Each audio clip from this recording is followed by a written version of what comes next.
Hello guys! Hello Fire Sign! Hello Leo, Aries, Sagittarius! Welcome dito sa aking channel.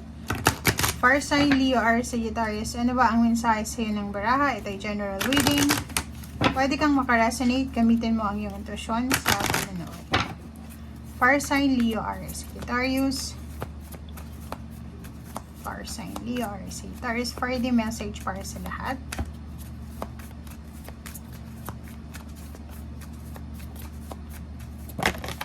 Okay, message of concern.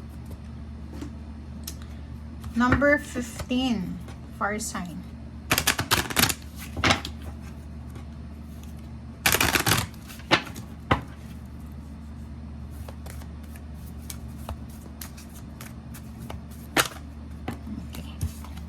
Okay, mother, wife, sister, daughter. O, tingnan natin. Kumuha pa tayo ng isa. Okay, so kung makikita mo dito, fire sign Leo, Aries, Sagittarius, posibleng makakatanggap ka ngayon ng message or pwedeng email, chat, or call. Pero ang nakikita ko siya dito is either email siya or chat sa messenger.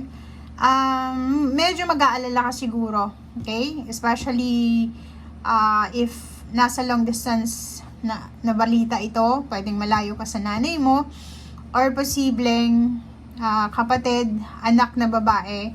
So, it's either mother, asawa, kung lalaki ka, pwedeng yung asawa mo, sister, daughter, parang ganun. So, medyo mag-aalala ka sa kanila, pero wala namang reason dito kung ano yung concern mo, pero parang nagpapanik or nag-worry ka lang para sa kanila. So, yun, wag ka daw masyadong mag-alala, mag-focus ka lang sa kung ano yung importante sa ngayon. Mag-focus sa strength. Mag-focus ka sa strength and huwag kang mag-focus sa weaknesses or sa mga hindi pa naman nangyayari na sobrang advanced ka mag-isip. Ina-analyze mo yung situation na hindi mo alam kung mangyayari or hindi mangyayari ito. So, make sure na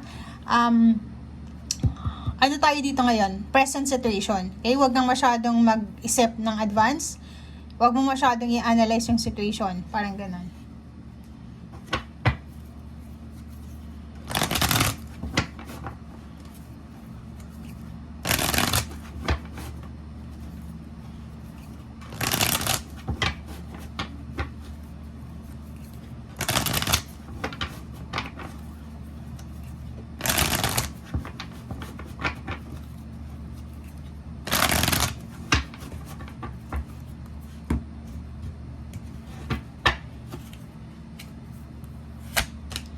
Okay.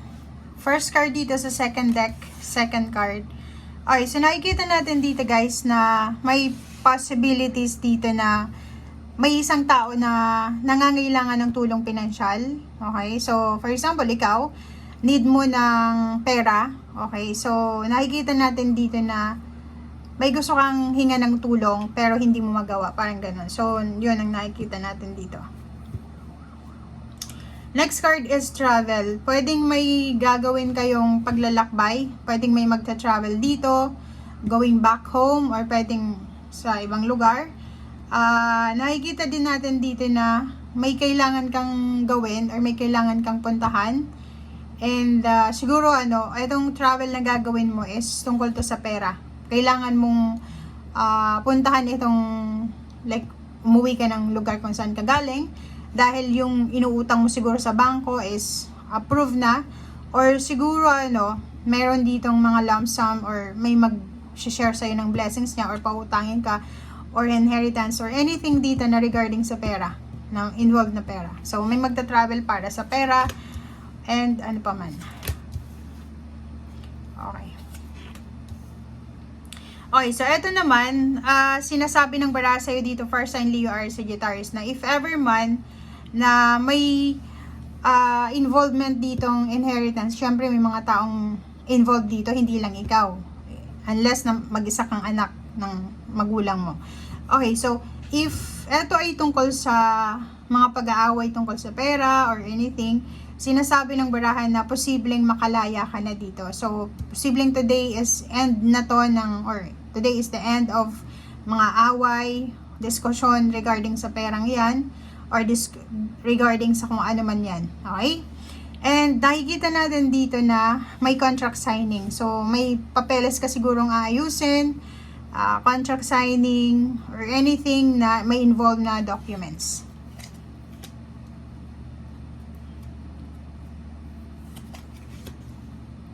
Okay, so dito din, fire sign Leo, Aries, Sagittarius, kung makikita mo, may possible na occasion. So, syempre, masaya ka kung pera itong tatanggapin mo or kung pera itong pinag-uusapan dito na mensahe na pwede mong matanggap. Kung halimbawa mahawakan mo na itong malaking halagang perang ito, syempre, may masaya yung pakiramdam mo. Positive, sobrang positive. And at the same time, contented ka. 'Di ba? Parang ganun yung sinasabi ng baraha. Masaya and kontento sa kung ano man ang mahahawakan mo sa ngayon. Okay? Nakikita ko sa'yo dito na pwedeng yung iba sa inyo dyan. Itong papeles na piniprepare nyo or hinahanda nyo or inaasikaso nyo is para sa isang business opening. For example, mahahawakan mo na yung perang kailangan mo or investment para sa business mo, kaya masaya ka. Parang ganun. So, or yung iba din sa inyo dito, business partnership, collaboration, or ano pa man yan, na posibleng magsisimula sa araw na ito or posibleng parating na ito. Puro pera siya. Tingnan mo, fire sign Leo, Aries, Sagittarius, may contract signing, may bagong trabahong papasukin, may partnership, may business, may lump sum dito, may celebration, may travel, meron ditong balanse ng pera, contract signing. And nakikita natin dito na mas, kung ano man itong nangyayari sa'yo sa ngayon, mas magiging sobrang positive, motivated ka, lalo na sa pagkita ng pera. 'Di ba yung tawag dito, pag save ng pera, or mas magiging motivated ka na paramihin pa yung pera mo, parang ganun. Okay? But yun na nga, sinasabi ng baraha, make sure na kailangan nating proteksyonan ang perang hahawakan natin or hinahawakan natin. So, yun, maging maingat ka kasi mas marami pang pera ang darating sa'yo. So, kung makikita mo dito, puro pera yung pinag-uusapan ng barahan nyo eh.